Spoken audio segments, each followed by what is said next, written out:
বন্ধুরা, বাহারি পাকশালায় আপনাদের স্বাগত।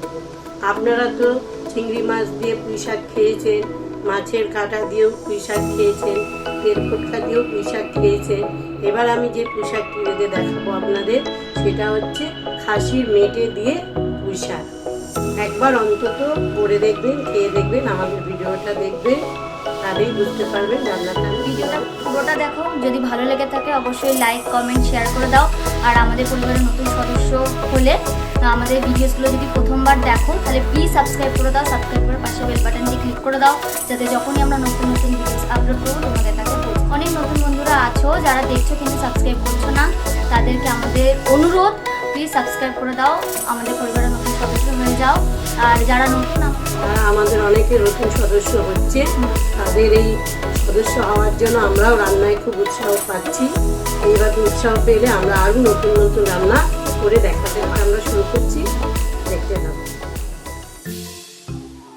খাসির মেটে দিয়ে পুঁই শাক চচ্চড়ি করার জন্য আমি নিয়েছি পুঁইয়ের ডাঁটা, আলু, বেগুন, ঝিঙে, কুমড়ো আর পুঁই পাতা। পুঁই পাতাটা আমি আলাদা করে রেখেছি, কারণ আমি এই সবজিগুলোকে প্রেসারে একটু সেদ্ধ করে নেব। আর নিয়েছি খাসির মেটে, এখানে আমি 150 গ্রাম মেটে নিয়েছি। পুঁই শাকের পাতা আর সব সবজিগুলো আমি ভালো করে ধুয়ে নিয়েছি। এবার সবজিগুলো আমি প্রেসারে একটু সেদ্ধ করে নেব।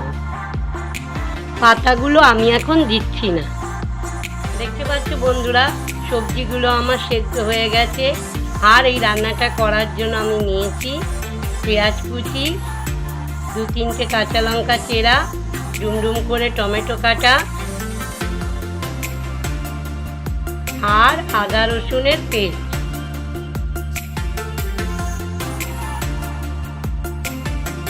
কড়াই গ্যাসে বসিয়ে দিয়ে আমি আন্দাজ মতো সর্ষের তেল দিয়ে নিলাম। তেলটা গরম হয়ে গেলে এর মধ্যে আমি তেজপাতা, 2-3টে শুকনো লঙ্কা ও 5 ফোড়ন দিলাম। মশলাটা একটু ভেজে নিয়ে তাতে আমি পেঁয়াজ কুচিগুলো দিয়ে দিচ্ছি। পেঁয়াজটা আমি হালকা বাদামি করে ভেজে নেব। পেঁয়াজ আমার ভাজা হয়ে গেছে, এর মধ্যে আমি আদা রসুনের পেস্টটা দিলাম। দিয়ে মশলাটা আমি ভালো করে একটু কষিয়ে নেব। এবার আমি তার মধ্যে মেটেগুলো দিয়ে দিচ্ছি। মেটে দিয়েও আমি নাড়াচাড়া করে পুরো জিনিসটাকে ভালো করে কষিয়ে নেব। এবার আমি সামান্য হলুদ দিলাম, পরিমাণ মতো নুন দিলাম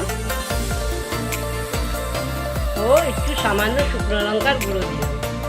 এবার একটু জিরের গুঁড়ো দিলাম। এবার একটু জল দিয়ে মশলাটা আমি কষাবো, কেননা যদি নিচে ধরে যায়, তার জন্য আমি একটু জল দিয়ে মেটেটা আর মশলাটা আমি ভালো করে কষিয়ে নিলাম। এবার আমি টমেটোগুলো দিয়ে ভালো করে কষিয়ে নেব। পুঁই শাকের পাতাগুলো দিয়ে দিচ্ছি, কেননা সবজিগুলো আমার যেহেতু সেদ্ধ করা আছে, তাই পাতাটা আমি আগে দিলাম। দিয়ে ভালো করে নেড়ে চেড়ে মশলার সঙ্গে এবং মেটের সঙ্গে কষিয়ে নিচ্ছি।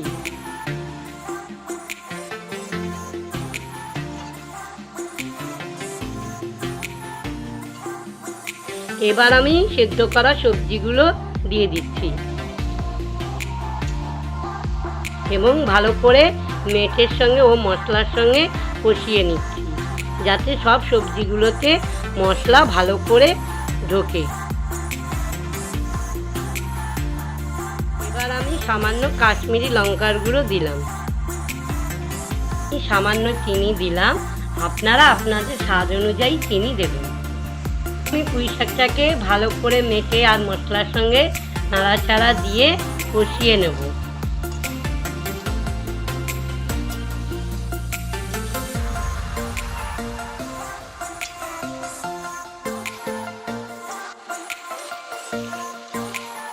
মেটেটা সেদ্ধ হওয়ার জন্য আমি সামান্য জল দিয়েছি এবং চেরা কাঁচা লঙ্কাগুলো দিয়ে দিলাম।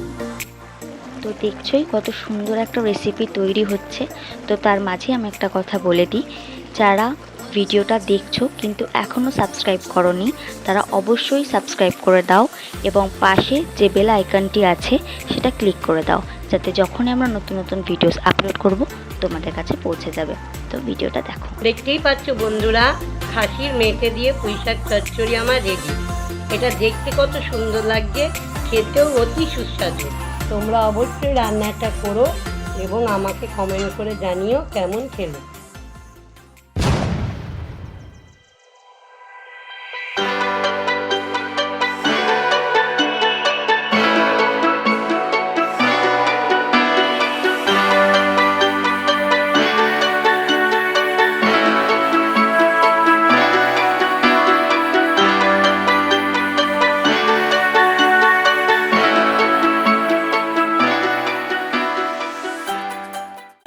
আশা করি ভিডিওটা তোমরা পুরোটা দেখেছো। যদি ভালো লেগে থাকে অবশ্যই লাইক কমেন্ট শেয়ার করে দাও, আর যারা নতুন তারা প্লিজ সাবস্ক্রাইব করে দাও। সাবস্ক্রাইব করে পাশে বেল বাটনটি ক্লিক করে দাও, যাতে যখন আমরা ভিডিওস পাঠাবো সবার আগে তোমার কাছে পৌঁছে যায় বা তোমাদের কাছে পৌঁছে যায়। আর অবশ্যই রান্নাটা করে খাবে, করে কেমন লাগলো খেয়ে অবশ্যই কমেন্ট করে জানাবে আমাদের। তো আজকের মতোই টাটা।